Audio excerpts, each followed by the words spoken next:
You can take the plastic ruler from most sterile surgical packs, and if you cut off the inches side, the remaining width will be about 10 millimeters, and then you can cut the centimeters side to a 70. That creates a plastic template. We sometimes use that for harvesting autografts, but you can lay it right out on the allograft, and right away you can see how thick the tissue from the allograft is. It does taper and become thinner more proximally, and so we just cut that portion off, and then we can go ahead and size this, and often it's actually too thick in this location, and we do have to thin some of it down, which we mostly take from the capsular side. So we're targeting, in my practice, typically a size 9 graft for females or smaller patients, and a size 9.5 for larger males for all soft tissue allografts. We'll then cut off the remaining side, and this is just done with a 10 blade. And you can get a really nice box shape here. Again, even if something was to happen to this graft, there's enough tissue in these grafts that you could actually make or fashion an entire additional allograft out of the same tissue block if you place it appropriately. But for the most part, we're just taking the central portion. We'll cut the edges flush, and then later we'll chamfer the edges. So we're just rechecking the length.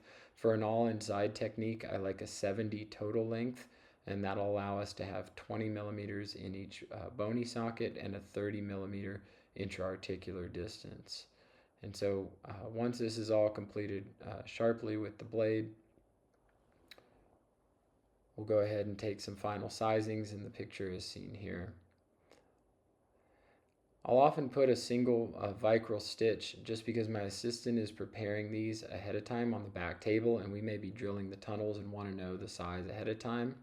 So as we bullet it down, it'll become a little bit smaller and able to pass through this, and we do use sizing tubes at the end to further compress the graft a bit.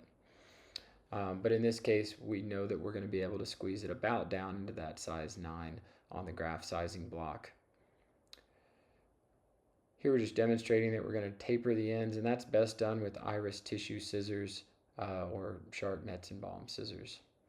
This particular technique uses a clamp that's very helpful. We keep it in a peel pack at our facility, and it facilitates use of the Arthrex FiberTag. There's many different ways to prepare these quadriceps allografts with an all soft tissue fashion. This is just one that's biomechanically very sound. And it's good for the assistants because it's relatively straightforward.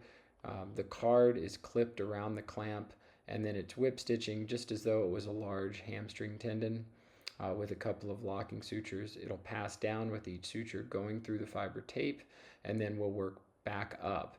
At this critical point is where it's passed very carefully without puncturing through any of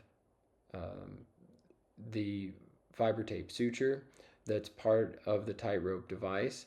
And as we're coming back, we want to make sure we don't puncture the white, and we'll actually make sure that the card slides, and so that TightRope will be able to adjust the length, and that can be done just by moving the card back and forth and confirming that it's not captured, but it is secured within the loop. After this point, it gets a lot easier. We can remove the clamp and some of the tissue. The way I do this, we sew back a few stitches, and then we'll actually use the loop suture, cut the needle off, cut the tails, and tie a small knot. When we do this, I use an open-ended ABS or add a button system on the tibial side, and a preformed loop which is already complete with a cortical button for the femoral side. There's different options, but I don't use a truly all-inside technique. I tend to drill a full diameter tibial tunnel. So here the graft's been prepared on both sides with that whip stitching technique. And then here we'll pass the sutures through the graft tube in a retrograde fashion so that the direction of the pull is from the femoral side into the graft tube, just the same way that it's going to pass as it enters the joint. This will then be kept on the back table under tension at about 20 pounds until we're ready to implant.